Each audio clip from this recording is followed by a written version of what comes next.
Olá pessoal, boa noite, sejam todos bem-vindos a mais essa live do Instituto Gnosis Brasil. Dessa vez a gente vai falar sobre o cristianismo esotérico, aproveitando essa data especial que nós estamos passando, que é a Semana Santa, né? É uma festa especial, sagrada, um feriado para o cristianismo. E a gente está fazendo essa programação nesses dias, nesse início de mês de abril, relacionada a temas do cristianismo. E talvez alguns dos que aqui estão conectados, assistindo, já, já tenham conferido, já tenham assistido alguns outros temas relacionados a isso, e mais adiante a gente vai ter também. Então sejam muito bem-vindos, que tenhamos todos um bom início de noite de domingo aí, de estudos, de integração, de inspiração, e que seja proveitoso para todos. Vamos então dar início aqui ao nosso tema, sendo já 19h05, né? 5 minutos de tolerância, a gente já pode iniciar. E, então temos, em nome do Instituto Gnosis Brasil, que nós oferecemos essa live, essa conferência online, e aí tá aqui na nossa lâmina, na parte inferior direita, os símbolos ali, né? Nós temos canal no Facebook, no Instagram, no YouTube. Você pode procurar Gnosis Brasil e encontrar ali todo um conjunto, uma série de materiais, tanto em vídeo, quanto artigos, quanto livros, e pode conferir conhecimentos sobre o que é a Gnosis, que é o objetivo do Instituto Gnosis Brasil, né? Talvez você esteja aqui pela primeira vez e não saiba, não conheça o Instituto, outros provavelmente conhecem. O Instituto Gnosis Brasil busca promover o crescimento interior do ser humano, busca levar conhecimentos e uma cultura de superação no campo mental, espiritual, psicológico, emocional, para que o ser humano se torne um ser mais consciente. Se a gente for colocar de uma maneira resumida, nós poderíamos colocar assim: para o crescimento da consciência, o crescimento da alma, o crescimento do amor, o crescimento da compreensão, da compaixão, desses atributos que nos fazem humanos naquele sentido superior, né? Aquele humano com H maiúsculo, aquele humano nobre, bonito, etc., da gente ver como são os grandes personagens da história que deixaram grandes exemplos de que existe algo muito nobre do ser humano, dentro do ser humano, né?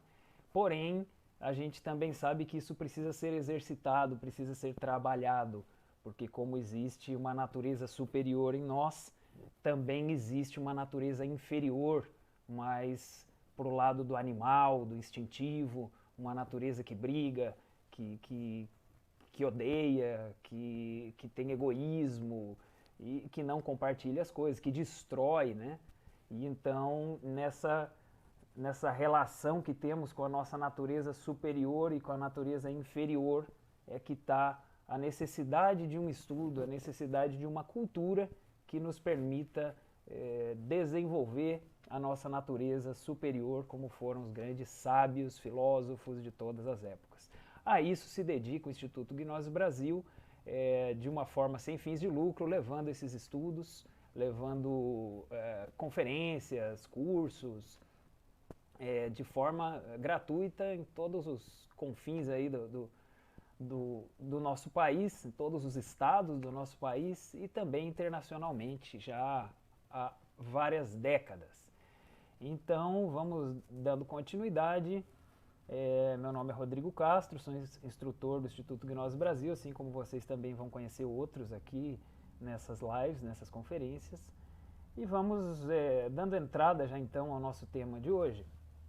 A gnosis e o cristianismo, né? A gente quer iniciar com essa relação. A gnose se dedica ao estudo dos mistérios, portanto não poderia deixar de estudar a vida de Cristo e seu simbolismo esotérico. Samael Aun Weor, que é o principal autor, fundador das instituições gnósticas nessa época contemporânea. Qual é a relação, então, da gnosis com o cristianismo? A gente poderia dizer que compartilham uma mesma raiz. A gnosis e o cristianismo vêm do mesmo lugar, vêm do mesmo ensinamento, vêm de uma mesma origem. Poderíamos até dizer que são o mesmo ensinamento. Se a gente vai estudar o que foi o cristianismo primitivo daqueles primeiros séculos, ele também é chamado de gnosticismo pelos estudiosos, pesquisadores. Então, a gente tem o cristianismo gnóstico e podemos dizer que a gnose está sustentada pelas bases do cristianismo. E isso aqui durante esse estudo nós vamos desenvolver. Conectada, sincronizada, né, com o que é o cristianismo, mas de uma maneira específica, especial e profunda e esotérica, que é o que nós vamos ver agora. Então aí nós vamos aqui já tomar essa imagem para abrir a nossa imaginação e fazer a citação de um trecho do Evangelho de Mateus, capítulo 13, versículos de 10 a 13. Ali diz: E acercando-se dele, os discípulos disseram-lhe: Por que lhes falas por parábolas? E respondendo, disse-lhes: Porque a vós é dado conhecer os mistérios do reino dos céus, mas a eles não lhes é dado. Por isso lhes falo por parábolas, porque eles vendo não veem e ouvindo não ouvem nem compreendem. Quer dizer, os discípulos começaram a perceber que Jesus, quando ensinava para as multidões, tinha uma linguagem sempre de parábolas, de metáforas, de analogias. E quando falava diretamente com eles, naquele círculo mais próximo, como expressamos aqui nessa imagem, ele falava diretamente, e é isso que eles perguntam. E ele mostra que existe uma diferença de entendimento, de profundidade, que como se formasse dois círculos, um círculo mais público, mais aberto, e um outro círculo mais fechado, mais profundo, onde se pode tratar dos ensinamentos em um nível superior. E então esse é o ponto que a gente busca trazer aqui, porque a gnosis, como eu disse, está sustentada sobre as mesmas bases do cristianismo, é também cristianismo, mas de acordo com esse ponto de vista profundo, que nós vamos chamar de esoterismo. Então vamos seguindo aqui. O que é esoterismo? Ali do grego, exotero é o que está dentro, interior, e o exotero, o que está fora, exterior. Então é o mais profundo, é o núcleo do ensinamento. E o exotérico é a fachada do ensinamento. E isso é muito importante a gente visualizar, que sempre toda grande tradição tem uma faceta mais pública.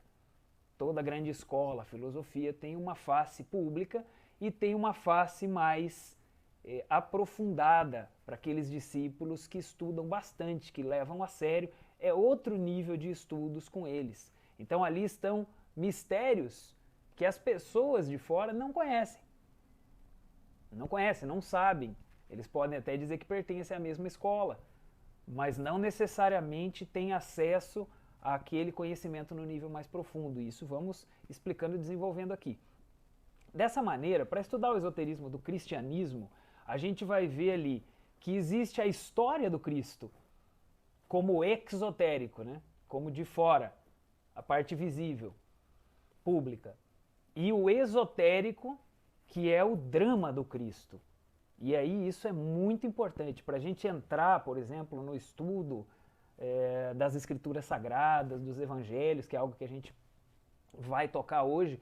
De modo geral, você estudar as escrituras sagradas, estudar a própria história do Cristo, a gente tem que conseguir visualizar esse mistério, a parte esotérica do ensinamento.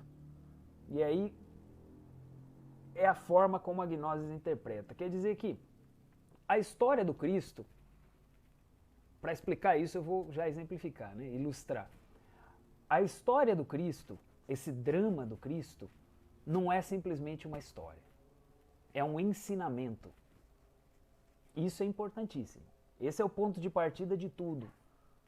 Então, o Cristo e os personagens do drama, os apóstolos, até mesmo Judas, aqueles outros personagens que condenaram o Cristo, podemos colocar Pilatos, Caifás, sumo sacerdote, quer dizer, toda aquela história que a gente entende como uma história, quando você entra para esse círculo mais profundo dos estudos, como eu estou colocando esotérico, ela não é uma história, ela é um ensinamento. Não é só uma história. Ela é um ensinamento sobre cada um de nós. Ela é um ensinamento sobre a alma humana. Como funciona a sua alma. Tenta imaginar, você vê a história do Cristo lá e os seus apóstolos e de alguma maneira interpretar que aquele drama acontece no seu mundo, na sua cabeça, no seu coração. Acontece dentro de você. Que o Cristo de alguma maneira está dentro de você. Que os apóstolos de alguma maneira estão dentro de você. Que até mesmo Judas está dentro de você. O traidor também está dentro de você.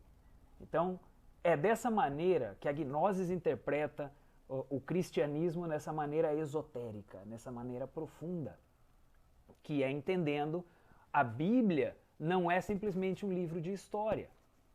A Bíblia é um manual daquele que quer realizar um trabalho de superação espiritual. Ele quer se superar espiritualmente, ele quer se realizar espiritualmente. Então ele precisa de um ensinamento, de um método, de uma fonte segura, de técnicas, de ferramentas. Ele precisa aprender como, de um guia para esse objetivo. Então a Bíblia é isso, a Bíblia é um ensinamento sobre o espírito, sobre o homem. Não é apenas um livro de história sobre um homem que ensinava. Claro que a gente vai falar, não, mas também é um livro de história sobre um homem chamado Jesus de Nazaré e seus discípulos. Concordo. A gente não está dizendo que não existiram aqueles personagens realizando aquelas cenas, aqueles eventos que estão lá descritos. Claro, existiu a parte histórica daquele jeito. Porém, como nos ensina Samael Aunveor, aquele que foi citado no início aqui com aquela frase, todos aqueles eventos foram de propósito para deixar um ensinamento. O Cristo ensaiou com seus discípulos o que eles tinham que fazer, o que eles tinham que falar. Eles cumpriram um papel para que ficasse para a história como um ensinamento. Isso é interessantíssimo a gente analisar. Até mesmo Judas, para quem assistiu a palestra esses dias sobre o Evangelho de Judas, que teve, né, esses dias atrás, pode conferir nos nossos canais aí do Facebook, do YouTube, e talvez você encontre lá esse tema. Então o Evangelho de Judas, que fala que Judas não foi um traidor. Na verdade, Jesus combinou isso com ele, falou, um de vocês precisa me entregar. Aquele no qual aquele para o qual eu entregar o pão, esse é. Ele molha o pão no vinho e entrega. Esse é. E fala, o que tens que fazer, vai e faz logo. Então, claro que há N interpretações dessa cena. Mas o que a gente está dizendo aqui, segundo a interpretação gnóstica, é que o Cristo mandou ele trair. Porque isso tinha que ficar como um ensinamento. Tinha que ficar como um ensinamento o que acontece com o Cristo, que ele é traído por 30 moedas de prata, que é outro ensinamento. Que Judas guardava as moedas e ele era o tesoureiro, né? Guardava o dinheiro ali do Cristo e dos discípulos. Isso também é simbólico. Que isso significa que ele tinha os mistérios. Quer dizer, tudo é simbólico. Não é só uma história, volto a dizer, perdoem se estamos repetindo, mas queremos que fique bem claro. Não é só uma história, senão é todo um conjunto de ensinamentos sobre a nossa realidade humana, psicológica e espiritual, para que a gente entenda as relações dessas partes nossas, seja humana, seja psicológica, seja espiritual. E possa, portanto, realizar um trabalho de superação, de despertar frente a isso. Então, isso não é algo tão difícil de se visualizar. Por exemplo, vamos falar um pouco da mitologia. Na mitologia grega, você tem, ou existe, né? Afrodite, a deusa do amor. Ela representa o amor. Então eles colocavam uma ilustração, uma historinha, um conto, que na verdade ensina de um princípio da natureza humana, um princípio da psique humana, ou do espírito humano. O amor é um princípio do nosso espírito, da nossa alma. E ali está representado como Afrodite. Marte, o deus da guerra, também é um princípio, a força, o poder dentro do homem, que pode ser canalizado negativamente, virando uma guerra, né, e a violência, a agressividade. Então, assim como os mitos tinham uma faceta de história e mais profundamente tinham um símbolo de algo da natureza humana, também o ensinamento do cristianismo, das escrituras sagradas, dos evangelhos é assim. Segundo, claro, a visão de Samael Aun Weor e da Gnosis. Então, esse é o nosso objetivo, poder entrar nessa esfera mais profunda de estudos e poder captar, poder entender, poder interpretar o que quer dizer isso, o que quer dizer cada história, cada evento, o que quer dizer cada personagem na minha vida. Porque esse é o grande objetivo.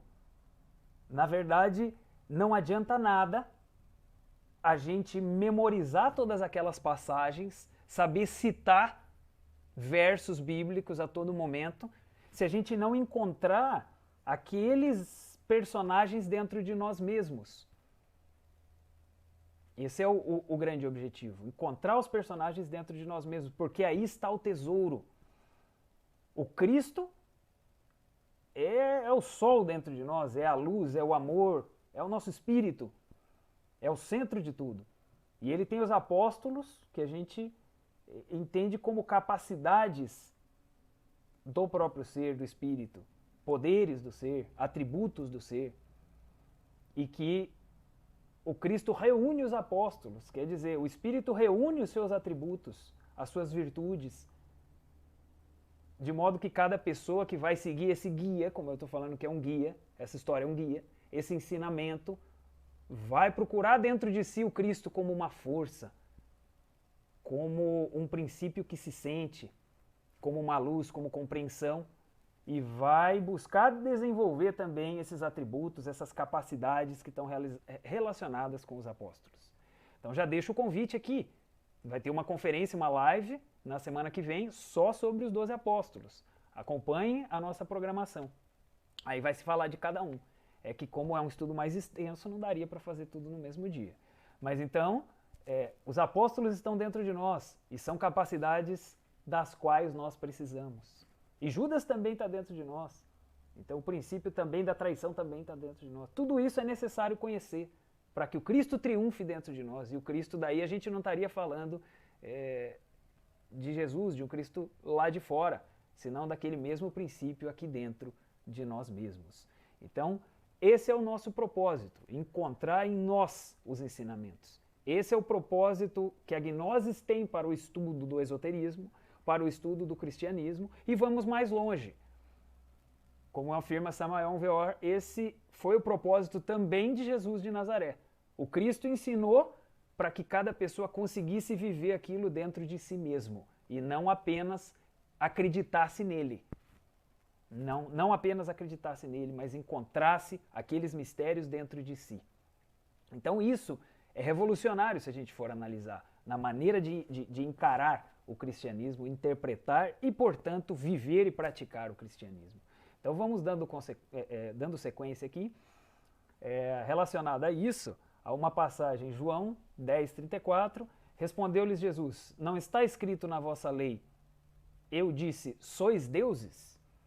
Quer dizer, ele está mencionando escrituras antigas, né? Vossa lei está falando do Antigo Testamento.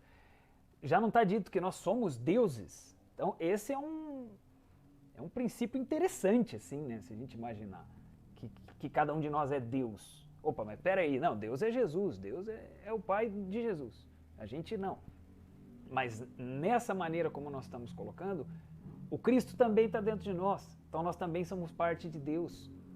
E por isso ele tá afirmando isso, ele está corroborando o que ele encontra no Antigo Testamento. Isso é muito importante. Ele chega naquele contexto histórico entre os judeus, Jesus o Cristo, no qual já tem uma série de crenças estabelecidas.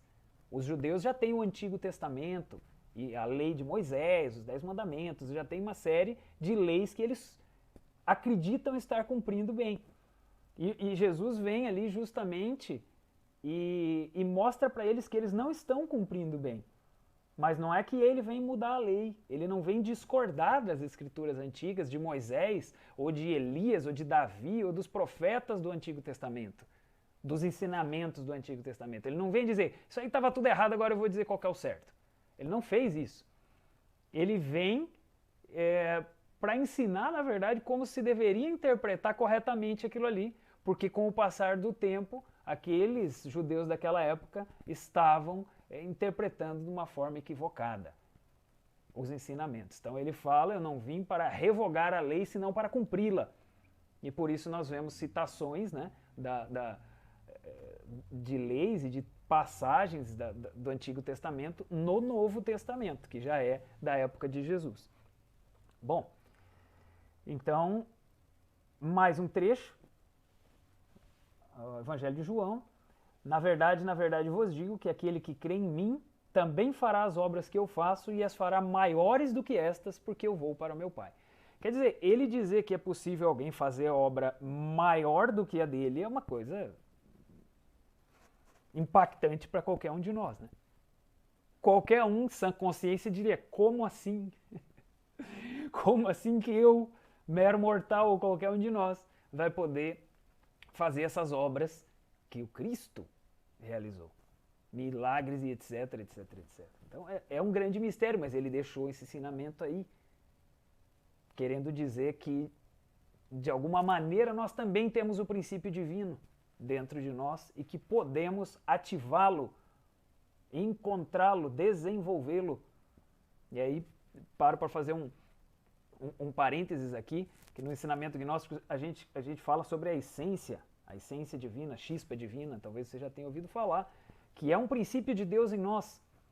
E que quando esse princípio está ativo, assim como é numa criança, a gente tem espontaneidade, a gente tem sinceridade, a gente tem um coração aberto, a gente sabe compartilhar as coisas, a gente sabe ser amigos e estar lado a lado trabalhando juntos. A gente não tem, quando a essência está ativa, a gente não tem aquela coisa da competitividade, de querer ser melhor que o outro, de querer ganhar do outro, competir. Não tem. A gente não tem crueldade, a gente não tem egoísmo, a gente não sente prazer por ser melhor ou por estar por cima de outras pessoas. A gente tem aquele sentimento de compartilhar, de querer que o outro esteja bem, porque essa é a natureza divina que nós temos. Porém, o grande X da questão é que isso precisa ser desenvolvido. E a gente não sabe como fazer. Por isso, quando criança, todo mundo tem esse algo lindo. Mas com o tempo, lamentavelmente, isso vai atrofiando. Então poderíamos aqui, fechando parêntese agora, fazer um paralelo entre essa essência, que está nos ensinamentos gnósticos, e esse princípio do Cristo, que a gente vai buscar lá no drama do Cristo, e falar de que maneira enxergo isso dentro do meu mundo. E o primeiro princípio do Cristo no nosso coração é a essência. Então, vamos seguir, vamos fazer um estudo sobre o Evangelho, sobre as Escrituras Sagradas. Um breve estudo.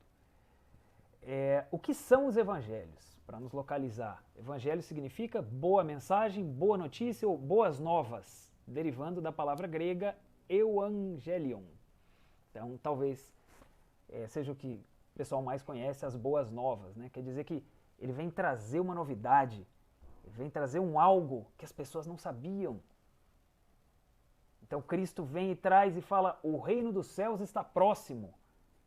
E alguns entendem que isso é temporal, no sentido que falta pouco tempo. Mas agora pensemos por um momento, o reino dos céus está próximo, dizendo que ele está aqui perto de mim, no sentido espacial e não temporal. Então, se o reino dos céus está aqui perto, quer dizer que eu posso alcançá-lo. E o reino dos céus vai me proporcionar amor, compreensão, consciência, amizade, alegria. Não necessariamente um céu lá depois da morte, mas algo muito próximo. Agora, aqui e agora. Um estado de consciência. Assim é como a Gnosis interpreta. O reino dos céus é um estado de consciência aqui dentro. Ele não é um lugar lá em cima onde serei admitido depois da morte. Eu tenho que entrar na vida, eu tenho que entrar hoje mesmo nesse reino dos céus que acaba sendo a minha essência, o melhor de mim, a minha compreensão, a minha consciência. Então, falando dos evangelhos, nós temos aí o Antigo Testamento, como eu estive citando várias vezes, o Novo Testamento, e os evangelhos apócrifos. Vamos colocar então um pouquinho sobre cada um. O Antigo Testamento é a Bíblia hebraica baseada na tradição do judaísmo, né? Como eu disse, até aquele momento de Cristo, essas eram, quando Cristo chegou, essas eram as escrituras sagradas do povo judeu. E o povo judeu continua mantendo esses livros como escrituras sagradas. E o cristianismo absorveu essas escrituras do judaísmo para dentro do cristianismo. Então, quando você vê uma Bíblia completa, ela tem o Antigo Testamento e tem o Novo Testamento junto, certo? Também é possível encontrar só o Novo Testamento. Geralmente aqueles pequenininhos de bolso tem só o Novo Testamento. Mas então, ele está dividido em vários livros, né? Tem uns nomes aí para classificar, Pentateuco, livros históricos, livros poéticos, etc., livros proféticos. E de modo geral, tem a lei de Moisés, os 10 mandamentos, e alguns profetas, como mencionei também, antes, Elias, Davi, etc. E é compartilhado, como falei, né, pelos judeus e pelos cristãos. Aí nós temos o Novo Testamento, que já, sim, esse é a partir da vinda de Cristo, né? É a vida dele, é o período e as façanhas ou as obras que realizou o Cristo, segundo o testemunho de seus discípulos ali.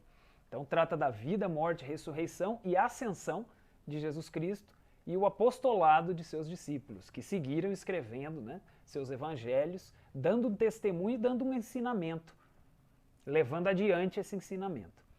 Aí, como a maioria conhece, são os evangelhos de Mateus, Marcos, Lucas e João, são 4, né? E mais algumas outras áreas, né? Algumas outras categorias aí de documentos que foram adicionados. Cartas de Paulo, Atos dos Apóstolos e Apocalipse. São vários livros em um, né? Não quer dizer que lá naquela época tudo isso aí era um livro só. Imaginar que Jesus tinha uma Bíblia dessa igual que hoje em dia a gente tem. Não era assim. Cada evangelho desse era um pergaminho, era um livrinho, que depois foi compilado, né? Então o que nós conhecemos hoje são compilações, junções de vários livros, que às vezes são de vários lugares, de várias épocas, de vários autores diferentes, até em idiomas diferentes. Por isso que se diz assim, se juntou os livros do Apocalipse, se juntou as cartas de Paulo aos evangelhos desses 4 apóstolos. Então, aí tem também os evangelhos apócrifos. Importante aqui em termos de informação a gente localizar, né? O apócrifo são aqueles que não foram incluídos nos textos oficiais de acordo com a Igreja Católica. A tradição católica tinha, em dado momento, mais de 20 ou 30 evangelhos. Isso aí, ali em meados do fim do século II, mais ou menos. Tinha muitos grupos cristãos e a informação não passava assim tão rápido como nos tempos modernos, né? Então eles se desenvolviam de forma relativamente autônoma, independente, desenvolviam seus escritos, seus costumes, eles tinham certas diferenças entre um e outro, esses grupos. Então tinha muitos evangelhos, muitos escritos, muitas pessoas, diferentes lugares, e eram mais de 30, ou entre 20 e 30. E aí chega um momento que um bispo da Igreja Católica, mais especificamente em 180 depois de Cristo, o bispo Irineu de Lyon, que faz um estudo e chega à conclusão que precisava ser sintetizado o ensinamento, porque tinha muitos textos e às vezes até havia contradições, não estava muito claro os princípios essenciais do cristianismo. Então, ele decide que de todos aqueles livros, imagine, tudo aquilo era documento cristão, tudo aquilo era documento de testemunhos e dos apóstolos e dos discípulos, né? Todos aqueles eram documentos oficiais e de repente ele decide que apenas 4 são aceitos. Apenas 4. E que a partir dali, os que não são aqueles 4 já não são oficiais ou não devem ser estudados. Então ele retira da Bíblia, digamos, ou dos escritos sagrados, uma série de evangelhos e deixa apenas 4, Marcos, Lucas, João e Mateus, como a gente citou antes. E esse restante é a pergunta. Esses outros livros que eram tão autênticos quanto os 4 naquela época, até aquele momento de 180. Então, esses são os chamados evangelhos apócrifos, né? Os não oficiais, que não são parte da Bíblia, segundo essa decisão de Irineu de Lyon. Então, a coletânea dos textos primitivos, dos primeiros séculos do cristianismo, diz ali, né? Apócrifos, coisas escondidas, ocultas. Então, foi colocado esse termo. Tem vários, os manuscritos de Nag Hammadi, que é um local no deserto do Egito, lá que foi encontrado em 1945, aquelas jarras grandes, né? Vasos cheios de pergaminhos. Encontraram ali uma série de textos, é bem grande essa coleção. Os manuscritos do Mar Morto, Qumran, também em 1947. O Evangelho de Judas, que apareceu em 1970, e ali por 2006 apareceu aquele documentário de um canal de televisão, né, bastante interessante assim, do ponto de vista histórico dessa descoberta e do conteúdo desse Evangelho de Judas, e entre outros, Pista Sofia, Evangelho de Maria Madalena, de Filipe, da Verdade, de Tomé. Quer dizer, todos são textos autênticos do cristianismo primitivo que a Igreja Católica não reconhece como oficiais ou corretos no seu ensinamento, mas o gnosticismo considera que sim, e que naquela época eles eram tomados sim como referência do ensinamento. Mas vamos dar sequência, isso é mais a título de curiosidade, a gente vai citar um pouco os evangelhos canônicos mesmo, os oficiais, né? Então vamos falar um pouquinho sobre o esoterismo do Antigo Testamento. Como a gente esteve citando, cada passagem, cada ensinamento tem uma forma pública, mas tem um ensinamento profundo esotérico, e é esse que nos interessa.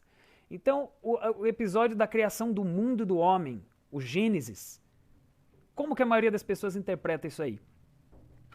A criação do mundo, quer dizer, Deus criando o mundo, criando o planeta.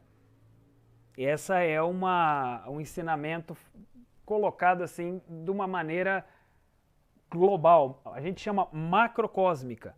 Existe o macro, existe o micro. E eles são semelhantes. A gente não quer dizer que não foi verdade Deus criando o mundo como tal.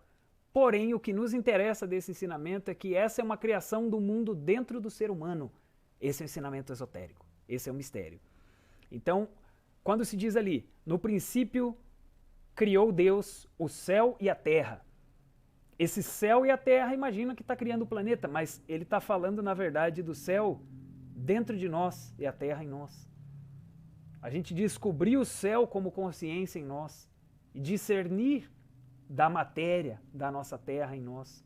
Criar esse céu como essas regiões superiores da nossa consciência e criar também essa terra como um corpo e uma estrutura preparada para vivenciar os mistérios do Cristo. Aí disse Deus, haja luz e houve luz. E, claro, de alguma maneira houve a criação do sistema solar, do planeta, do Sol, mas no esotérico quer dizer o quê? No interior quer dizer que essa pessoa, cada um de nós que está buscando sua superação espiritual, em dado momento se depara com isso e que tem que fazer a luz.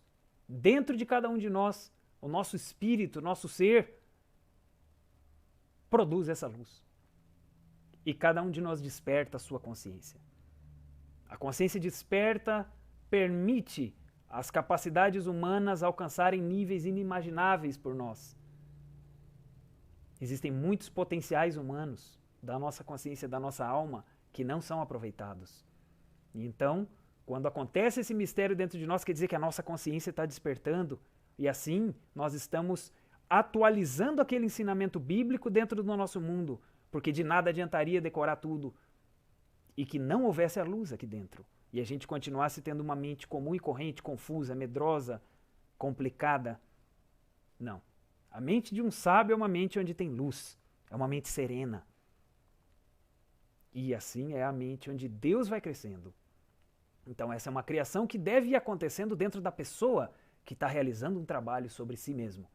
Seguimos. E disse Deus: haja uma expansão no meio das águas e haja separação entre águas e águas.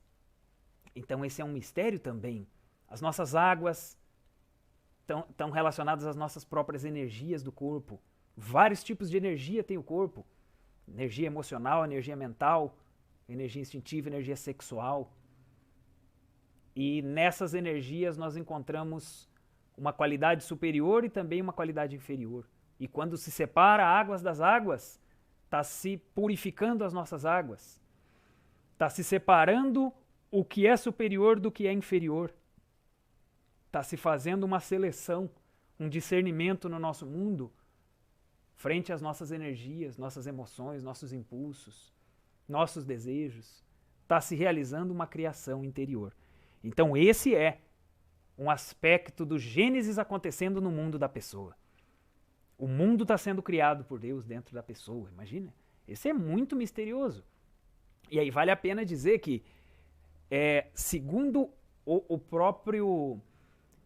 essa forma do gnosticismo, entender a coisa, entender o ensinamento, o Cristo é como é, porque ele é um resultado de todo um trabalho sobre si mesmo.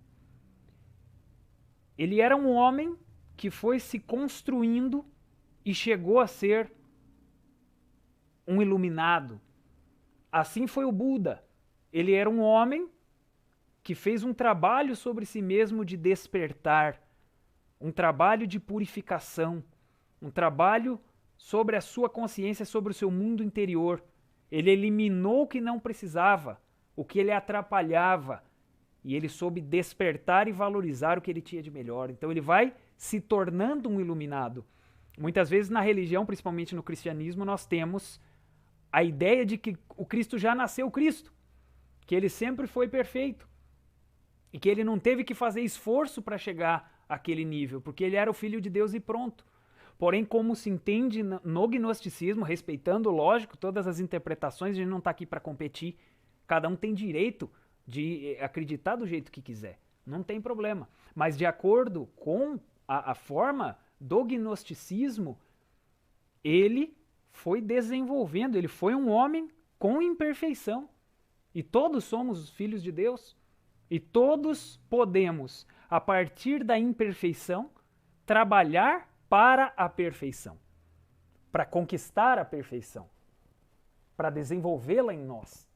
E por isso nós precisamos de um guia, de um manual, de um material. Precisamos de algum iluminado, algum profeta, algum grande ser que nos ensine o caminho. Para isso estão as Escrituras Sagradas. Então, quando se fala da criação do mundo e do homem, volto a dizer como conclusão, deixando isso bem claro, não é só a história de quando começou o planeta, o universo ou o sistema solar. Pode estar relacionado com isso também, mas é a história de quando dentro de um homem existe uma criação divina, como que vai acontecendo. Tanto contando quanto ensinando a fazer. Seguimos. Ainda no Antigo Testamento, para citar mais algumas passagens, a gente tem a expulsão do paraíso, do Éden, né? O Senhor Jeová expulsou Adão e Eva do paraíso porque comeram a maçã e violaram as leis. Então isso, primeiro que, segundo a Gnosis, não era um homem e uma mulher. Adão e Eva era uma representação dos homens e das mulheres daquela época. Do masculino e do feminino daquela época. Ambos, certo? Tá.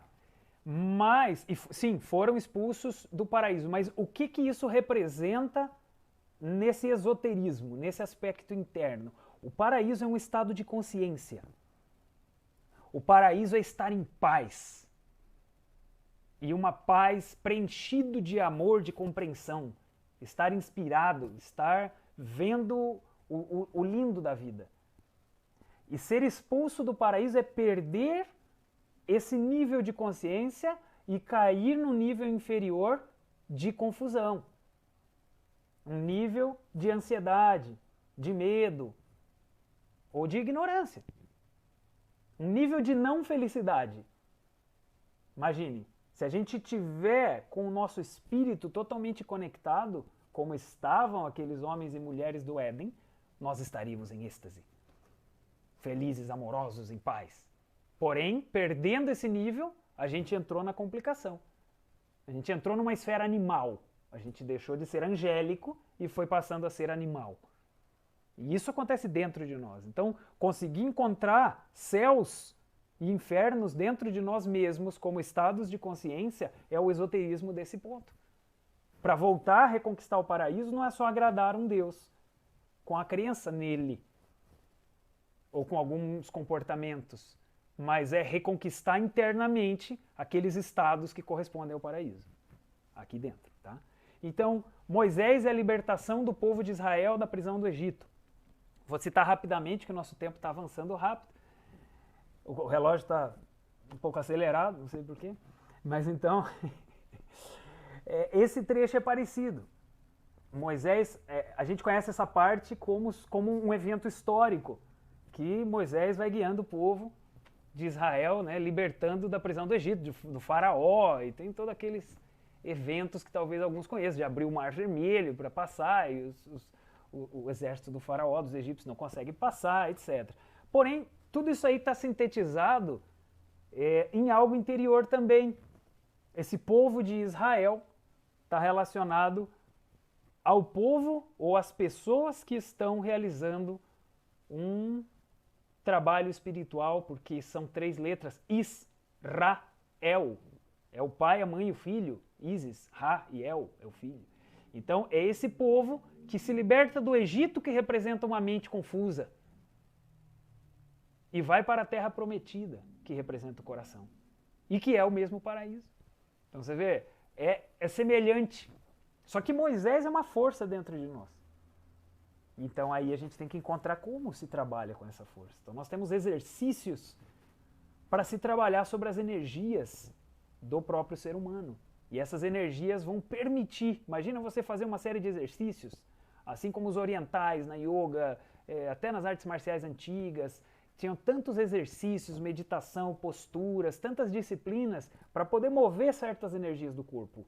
Assim nós temos algumas energias que podemos dizer que aquela energia é Moisés e que ela vai permitir que a gente saia de uma confusão da mente e entre no coração, que é a terra prometida.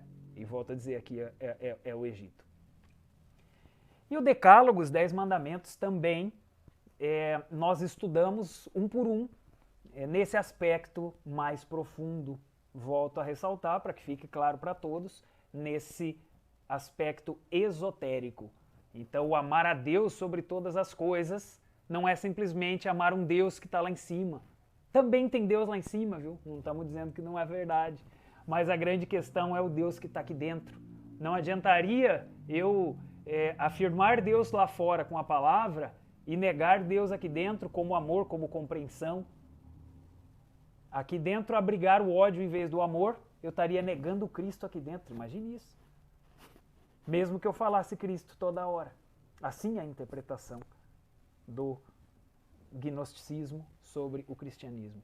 Por isso Cristo fala que amar os seus amigos e odiar os seus inimigos é muito fácil. Isso aí até um cobrador de impostos faz, que era o sujeitinho mais indigno da época, né? O cobrador de impostos. Então ele diz, quero ver você amar o próprio inimigo. Aí está a questão. Porque daí você afirmou o Cristo no coração, e o Cristo não odeia ninguém.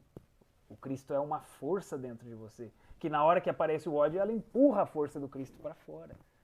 Então, é um processo de psicologia, é um processo de autoconhecimento, é um processo de autoseleção de entusiasmos, de emoções, de pensamentos. O processo cristão, o drama do Cristo, é um processo de psicologia, de trabalho sobre si, de exploração e transformação no mundo interior. E isso assim é a maneira como nós, na Gnosis, interpretamos. Então, vamos falar um pouco do Novo Testamento, já vamos para a nossa reta final. Talvez alguns tenham visto esse tema, os 3 aspectos do Cristo. Esse é um dos pontos muito fortes no Novo Testamento, que a gente vê como impactante se a gente interpretar no esoterismo, né, à luz do esoterismo, que é o Cristo cósmico, o Cristo histórico e o Cristo íntimo. Em geral, todo mundo entende o Cristo como Jesus. E esse a gente poderia dizer que é o Cristo histórico, porque ele é um personagem na história que realmente era o Cristo. Só que existe o Cristo cósmico como a força, vida que anima tudo. Assim como é o Sol, assim como é cada átomo, cada grão, cada estrela que está dentro de nós. Existe um princípio da vida que é o Cristo de todo o cosmos. É a mesma força que se expressava através de Jesus. É a mesma. Quer dizer, esses 3 aspectos do Cristo são o mesmo Cristo. Só que ele é o Cristo no cosmos dando vida. Dando vida como Sol, dando vida como núcleo da vida dentro de cada um de nós, dentro de cada célula. É o mesmo. E é o mesmo que se expressou lá há 2020 anos. E é o mesmo também que existe como inteligência espiritual dentro de nós. E que nós devemos buscar e desenvolver. Volto a citar, portanto, a nossa essência, a nossa alma, nosso princípio divino. Esse é o Cristo íntimo, esse é o que nos interessa descobrir. Ser cristão é buscar o Cristo íntimo. Isso é ser cristão, segundo a nossa interpretação. É trabalhar pelo Cristo íntimo. É fazer os esforços para proteger essa harmonia, essa sensação superior de paz, de amizade, de sinceridade, de felicidade, de fidelidade, esses aspectos nobres do coração. Isso são partes do Cristo. E que facilmente também são atacados por seus inimigos se a gente não cuidar. Então, seguindo, o Cristo, o Espírito do Fogo, não é um personagem histórico, é o exército da palavra. É uma força além da personalidade, do ego e da individualidade. É uma força como a eletricidade, como o magnetismo, um poder que pode gerar novas manifestações. Esse fogo cósmico entra no homem que está devidamente preparado, no homem que tenha a Torre de Belém ardendo. Então, qualquer um de nós pode despertar ou se integrar e vir a expressar essa força. Claro, primeiro em porcentagens menores. Isso tem graus e graus de luz do Cristo. Mas nós temos que nos integrar com essa porcentagem pequena primeiro, para ele ir crescendo e então um dia se tornar grande como uma força tão majestosa que foi desses grandes seres iluminados, como já citei o Cristo e Buda. Então, isso é a representação do Natal. O Natal é o nascimento do Cristo no coração de uma pessoa. É um amor que de repente toma conta desse coração. E a pessoa se emociona e ela fala, nossa, é forte. É um amor muito forte, é uma compreensão junto com esse amor, é uma luz, é um entendimento. Claro, difícil é definir, mas é uma força que existe dentro de nós, que vai crescendo se a gente seguir as regras, as leis dessa força, dessa nossa natureza superior. E esse Jeshua é o Salvador. Então nós temos que ser o salvador dessa força. Nós temos que ser aquele que protege essa força, porque ela nasce pequenininha. O fato dele nascer como menino não quer dizer que era o Cristo pequenininho. Quer dizer que é uma força que nasce ainda muito débil. E por que nasce no estábulo? Porque está cheio de animais ainda dentro desse coração, dessa emoção da pessoa. Ainda nessa pessoa, quando nasce essa força Cristo, ainda existe ódio, rancor, ainda existe egoísmo, incompreensão, intolerância. Ainda existe uma série de elementos. Orgulho, inveja, cobiça. que são opostos ao Cristo, são os animais. Então esse Jesus Salvador tem que ser essa pessoa que vai se propor a proteger essa força, alimentá-la, nutri-la, tal como se fosse o pai e a mãe de um bebê. E não deixar que os animais, ou que os inimigos, ou que Herodes, que mandou matar os filhos primogênitos, então Maria e José têm que fugir para o Egito. Quer dizer, Herodes simboliza o ego, aquela maldade dentro de nós, aquela parte inferior, negativa, egoísta, e que pode destruir os nossos princípios que estão nascendo do Cristo. Por isso, nós temos que ser nosso próprio Salvador, nós ser o Salvador daquela força. E por isso tem que compreender, tem que estudar, tem que ir encontrando isso em nós através das práticas esotéricas, da meditação, da concentração, da vocalização, dos mantras. Nós temos um conjunto vasto de técnicas e ferramentas que vão nos ajudar nesse propósito. Então também, finalizando sobre ainda o Novo Testamento, nós temos o episódio em si da Semana Santa, né, de paixão, morte e ressurreição do Cristo, que na pessoa se refere à morte de defeitos e ressurreição de valores da alma. Esse é todo um estudo também para a gente fazer outras conferências sobre isso, e que nos coloca essa realidade de que a pessoa que está trilhando esse caminho vai trabalhando para que o Cristo nasça em seu interior, e esse Cristo vai crescendo como força, vai crescendo, crescendo, crescendo, e ele tem que enfrentar sua própria paixão, e ele tem que eliminar seus defeitos, ele tem que passar por essa morte, para que morra tudo aquilo que não serve, tudo aquilo que eu citava, egoísmo, inveja, preguiça, gula, maldade, crueldade, insensibilidade, para que morra tudo isso e ressuscite o Cristo triunfante no coração e na mente dessa pessoa. E então ali, esse é um iluminado, esse é um autorrealizado completo. Então isso é um ensinamento, volto a dizer, para ficar bem didático, de acordo com tudo que a gente vem construindo, que esse é todo um drama do Cristo que acontece dentro de cada um de nós quando a gente se propôs a trilhá-lo, quando a gente se esforça, recebe, né, esse ensinamento, essas boas novas de uma forma clara e se esforça para poder realizar tudo que ali se propõe. Então é a ressurreição da nossa alma, do nosso espírito, e é o retorno ao Éden, é o retorno ao paraíso, e com a ajuda de Moisés dentro do nosso interior é o retorno à terra prometida. Então são as transformações, mas eu tenho que descobrir meu Judas, que vai tentar me trair, eu tenho que descobrir o Pilatos aqui dentro, que vai tentar me enganar, me confundir através de uma mente dual, confusa. Eu tenho que descobrir o Caifás aqui dentro, que através da má vontade não vai querer deixar com que eu faça os trabalhos que eu preciso fazer.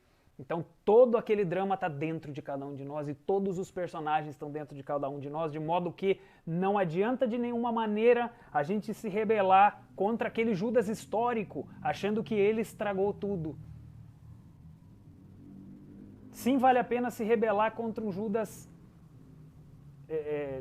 individual nosso, para que ele não seja traidor do Cristo.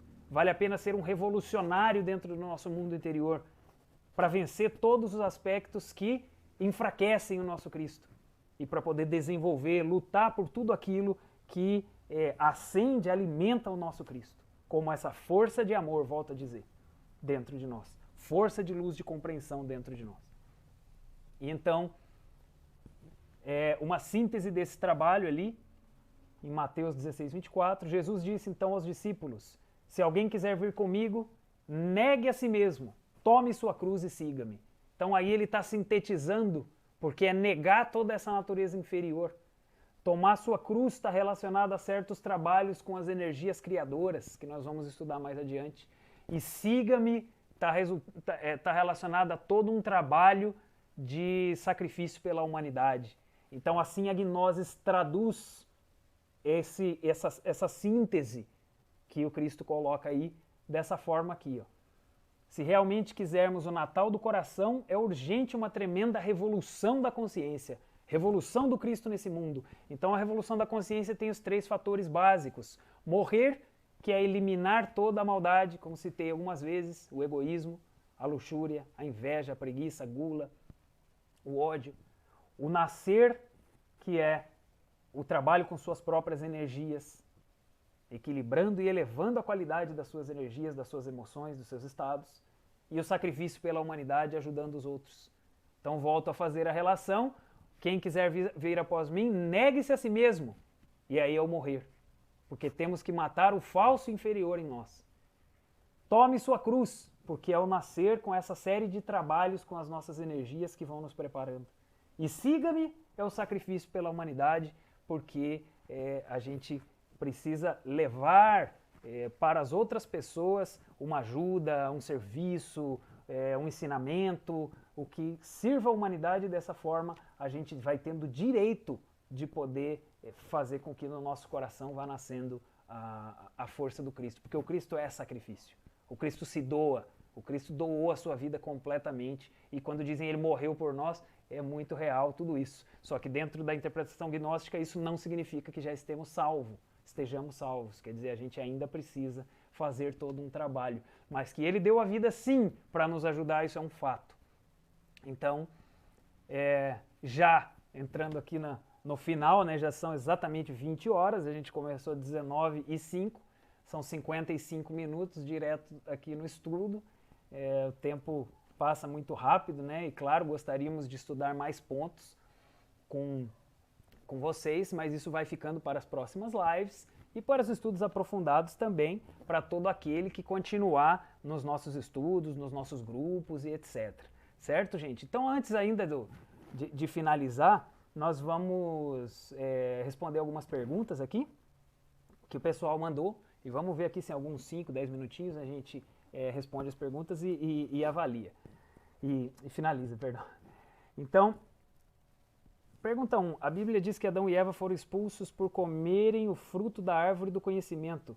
Por que o conhecimento nos tiraria desse estado de paraíso? Pois é, uma pergunta muito interessante. Na verdade, ali, naquela condição do paraíso, Adão e Eva, como a humanidade, homens e mulheres, éramos inocentes. Tínhamos uma ingenuidade e que não sabíamos o que era a maldade, não sabíamos o que era o ego, o ódio, não sabíamos o que era o mal.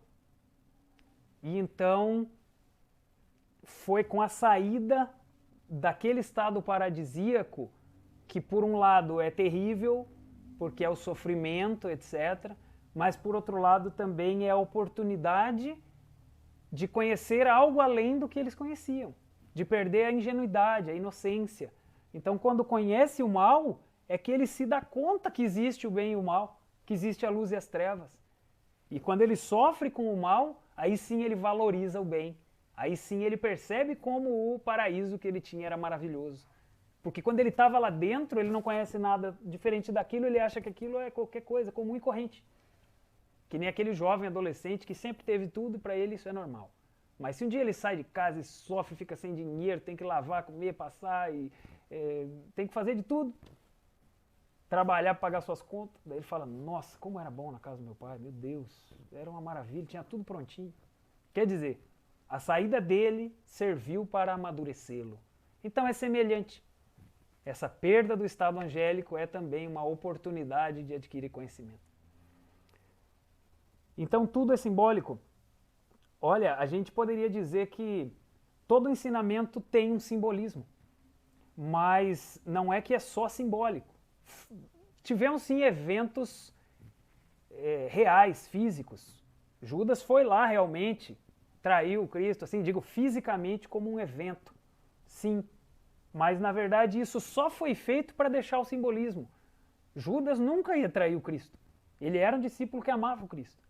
E quando o Cristo fala para ele, você precisa me trair, ele fala, não, eu não. Ele não queria. Ele não queria cumprir esse papel. Mas o Cristo fala, é importante que isso aconteça, que isso seja assim, porque isso vai ficar como um ensinamento. Quer dizer, para manter o simbolismo, para deixar o simbolismo na história, eles viveram em carne própria ali uma situação perfeitamente análoga ao que nós temos que viver interiormente no nosso processo de autorrealização.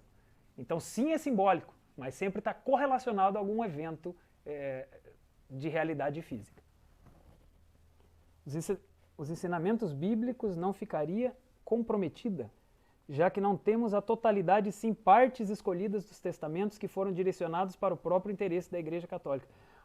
Pois é, realmente, do ponto de vista do gnosticismo, a gente diria que apenas os 4 evangelhos é uma fração do conhecimento.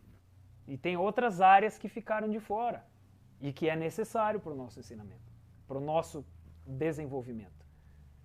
Essa seleção só de alguns textos e a exclusão de outros textos, sim, do nosso ponto de vista, é um prejuízo.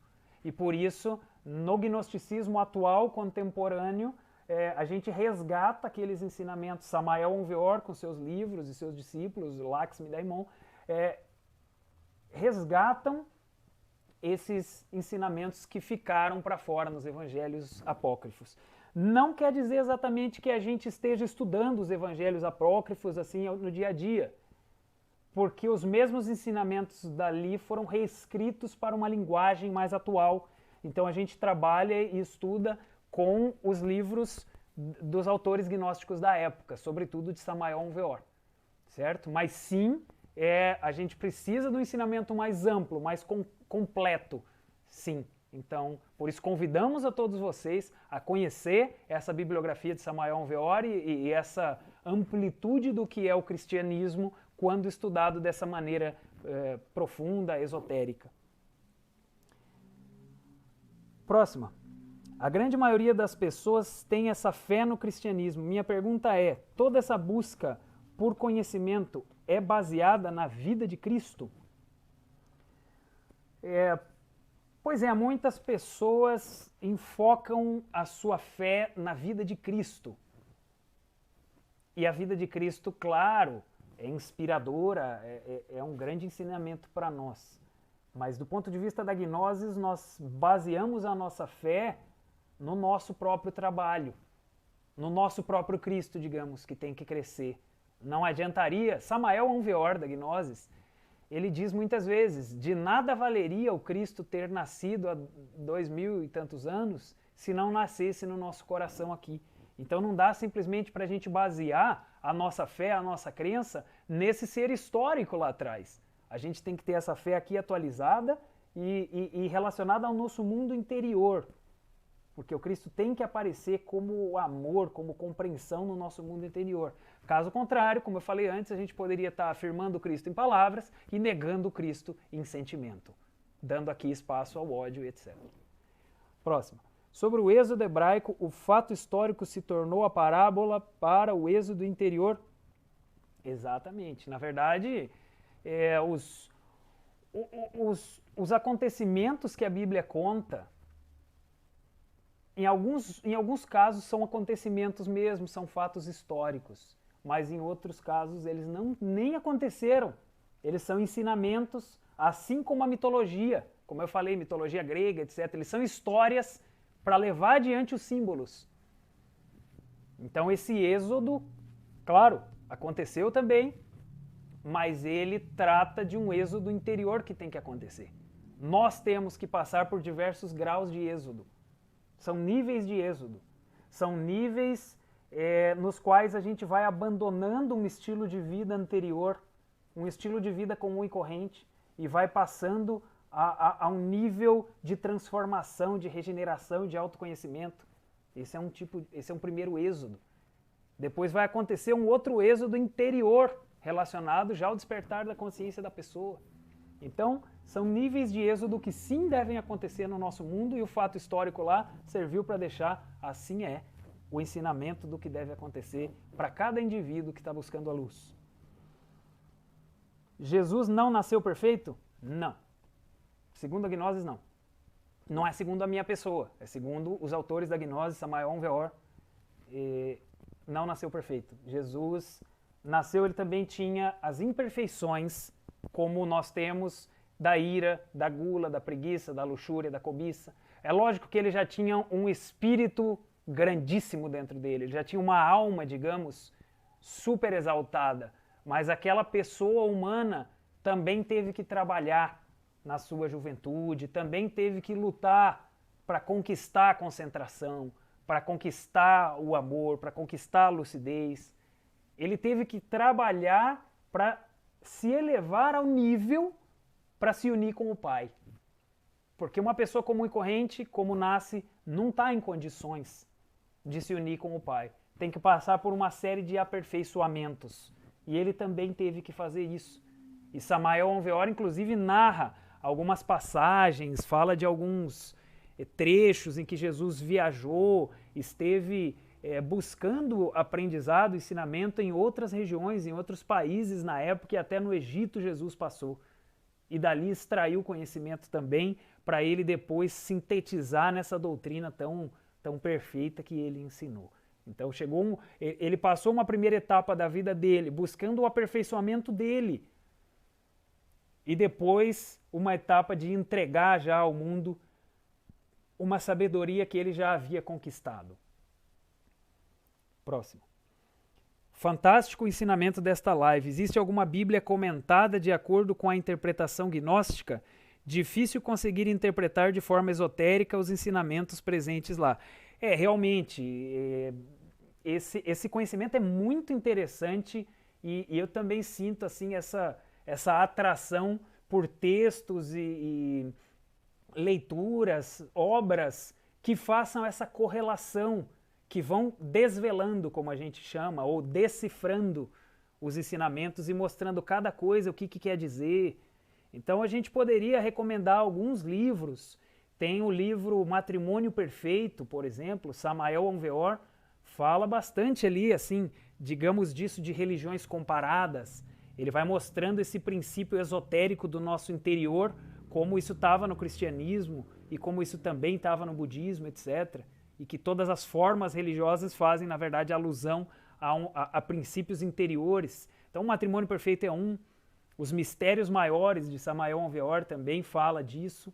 Procure esses dois livros ali no nosso site gnosisbrasil.com. Tem lá uma seção biblioteca. Você clica Samael Aun Weor, livros originais, e pode puxar o PDF do Matrimônio Perfeito, dos Mistérios Maiores. E essa aí tem bastante coisa nesse sentido que você perguntou para a gente ir encontrando. Agora, claro, esses livros também falam de muitos outros assuntos.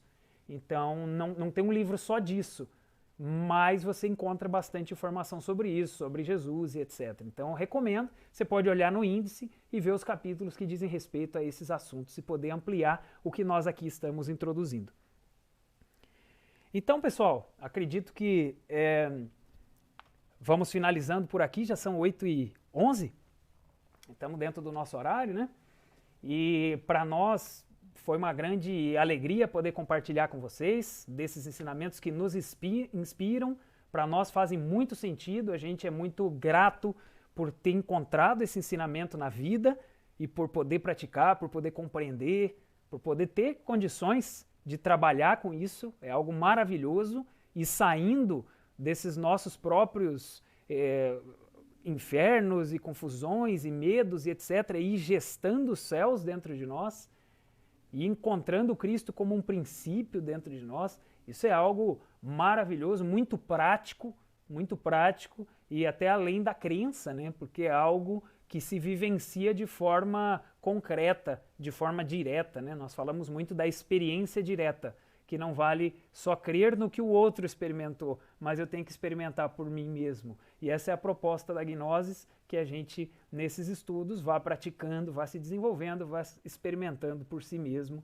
essas maravilhas, esses grandes mistérios encerrados nas Sagradas Escrituras, nas mitologias, nos ensinamentos dos grandes sábios. Então, é um grande prazer mesmo. Fica o convite para as nossas próximas lives, para os nossos cursos, vocês entrando em contato e aí no nosso canal do Facebook, do YouTube, do Instagram, no nosso site, vocês vão tendo acesso a esses e outros estudos, outros níveis de estudos, e sempre para nós será uma alegria, um prazer poder compartilhar com vocês. Esperamos então que tenha sido proveitoso e que aproveitemos essa semana, esse início de Semana Santa, para nutrir dentro de nós um algo espiritual. Vamos ver o que a gente pode fazer de edificante. Vamos buscar ler algo que edifique o nosso coração, nossa consciência. Algo que depois de você fazer, você saia melhor. Você saia mais consciente, mais amoroso, mais tolerante, mais inspirado. Às vezes a gente vai ver uma série, um filminho, alguma coisa, cheio de desastre, cheio de desgraça, cheio de morte, cheio de coisa. Como que você saiu depois daquilo ali? Então temos que observar isso. Temos que observar o que está acontecendo no nosso mundo interior. Então que busquemos algo que edifique, que inspire, que nos deixe com vontade de viver, com vontade de ajudar, com vontade de crescer, de aprender. A vontade de aprender é algo muito próprio da nossa alma, de melhorar, de servir, essa vontade de expandir. Isso aí já é um princípio do Cristo dentro de nós. Então que tenham todos uma excelente Semana Santa e agradecemos de coração pela atenção. Esperamos vê-los numa próxima oportunidade. Grande abraço a todos.